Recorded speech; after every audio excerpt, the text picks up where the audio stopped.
starte til klaver, fordi at jeg ville faktisk rigtig have startet til violin. Men så sagde mine forældre, at det larmede måske lidt for meget, så derfor fik jeg lov til at starte i klaver i stedet for.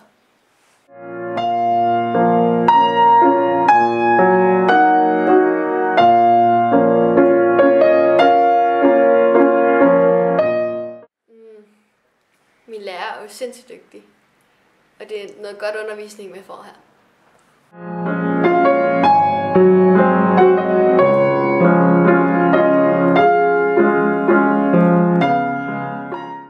Vil du opfordre andre til at søge ind på et musisk skole her i Hjørring? Ja, det vil jeg rigtig gerne, fordi at der er meget at vælge imellem, og så har de også nogle rigtig gode lærere.